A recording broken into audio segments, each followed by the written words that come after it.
Hello दोस्तों, आज के वीडियो में हम कुछ most important objective type question देखेंगे जो कि DFCIL CBT 2 SNT वाले सभी स्टूडेंट के लिए इम्पॉर्टेंट हैं, खासकर SNT वालों के लिए इम्पॉर्टेंट हैं। तो आइए वीडियो शुरू करते हैं। इससे पहले मैंने काफ़ी वीडियो डाला है, लेकिन आप लोग का रिस्पांस बहुत ही कम रहा है। आप लोग बिल्कुल भी सपोर्ट नहीं कर रहे हैं। इस वजह से दोस्तों वीडियो हम बहुत कम ला पा रहे हैं। यदि आपको वीडियो पसंद आता है तो प्लीज़ वीडियो पूरा देखिएगा और चैनल को सब्सक्राइब कीजिए और कमेंट बॉक्स में कमेंट करके बताइए क्या आपको इस तरह के वीडियो पसंद हैं या नहीं। आइए शुरू करते हैं। पहला प्रश्न है कि बड़ी अग्रधारा के लिए पावर डायोड के VI अभिलक्षण होते हैं।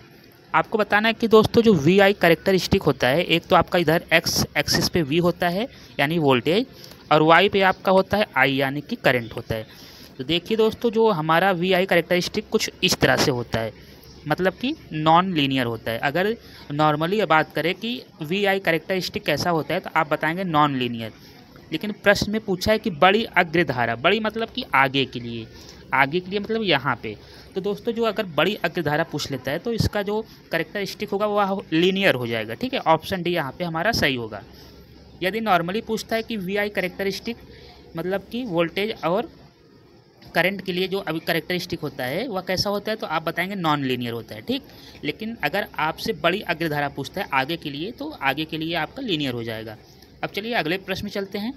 अगला प्रश्न है कि डायोड में अंतर आवेश जिसे स्पेस चार्ज, पोटेंशियल अथवा विभव प्राचीर मतलब पोटेंशियल बैरियर क्या होता है।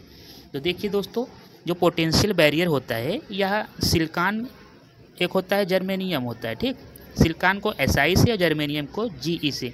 सिलिकॉन के लिए दोस्तों पोटेंशियल बैरियर आपका 0.7 वोल्ट होता है और जर्मेनियम का होता है 0.3 वोल्ट। ठीक, ये सभी एग्जाम में पूछा जाता है और बहुत ही इंपॉर्टेंट है।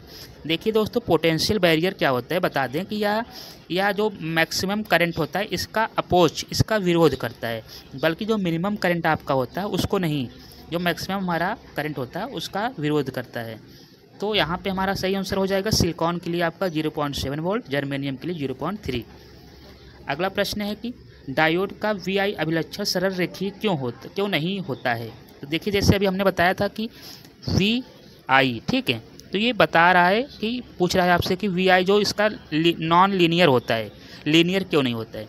तो इसका रीज़न मेन यह है कि दोस्तों कि इसका प्रतिरोध अग्रगामी और पश्चिमगामी दोनों दिशाओं में भिन्न होता है। ठीक, ऑप्शन ए होगा, मतलब कि जो हमारा रेजिस्टेंस जो R होता है यह फॉरवर्ड बायस और रिवर्स बायस दोनों दिशाओं में भिन्न भिन्न होता है। जैसे कि अगर हम बात करते हैं कि फॉरवर्ड बायस में क्या होता है कि जो हमारा रेजिस्टेंस जो हो जाता है वह आपका 0 होता है, मतलब कि करंट का फ्लो आसानी से होगा, आसानी से करंट का आपका फ्लो होगा।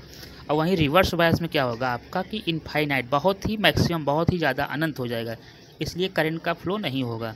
तो आपको याद रखना है कि जो हमारा डायोड होता है उसमें अगर फॉरवर्ड बायस में जुड़ा है तो उसका रेजिस्टेंस 0 हो जाएगा और करंट जो होगा मैक्सिमम फ्लो होगा, करंट का विरोध नहीं करेगा। वहीं रिवर्स बायस में क्या होगा कि रेजिस्टेंस बहुत ही हाई होगा, इनफाइनाइट होगा, इस वजह से करंट का फ्लो नहीं होगा। इसी वजह से दोस्तों हमारा ऑप्शन ए हो जाएगा, सही हो जाएगा। इस वजह से इसका जो रेखीय नहीं होता, इसका जो VI कैरेक्टरिस्टिक होता है नॉन लीनियर होता है। ठीक, अब यहाँ पे अगला प्रश्न है, निम्न में से एक दिशीय युक्ति है, आपको बताना है कि कौन सी डिवाइस यूनिडायरेक्शनल है। तो देखिए दोस्तों, यहाँ पे हमारा डायोड सही हो जाएगा। डायोड दोस्तों कुछ इस तरह का होता है, आपको पता ही होगा। इधर वाला दोस्तों आपको एनोड बोलते हैं जो कि पॉजिटिव होता है, और इधर वाला कैथोड होता है जो कि नेगेटिव होता है।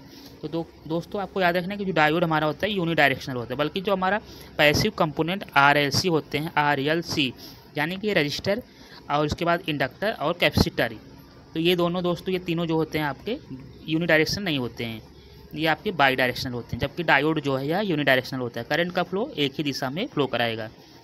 अगला प्रश्न है, पश्च अभिनति के दौरान एक आदर्श डायोड प्रतिरोध है।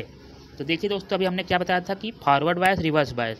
तो रिवर्स बायस में इसका प्रतिरोध जो होता है बहुत ही हाई होता है, हाई मतलब कि इनफाइनाइट होगा। ठीक, इनफाइनाइट होगा। अगर प्रतिरोध आपका इनफाइनाइट हो जाएगा तो करंट यहाँ पे बिल्कुल फ्लो नहीं होगा, करंट का विरोध करेगा, करंट का फ्लो नहीं करने देगा। इस वजह से हमारा यहाँ पे ऑप्शन डी सही हो जाएगा।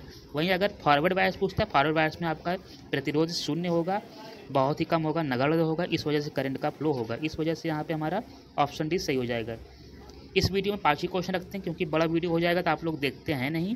अगर वीडियो पसंद आ रहा है, आप चाहते हैं इस तरह के और भी वीडियो ले आया जाए, तो प्लीज़ चैनल को सब्सक्राइब कीजिए। Thank you.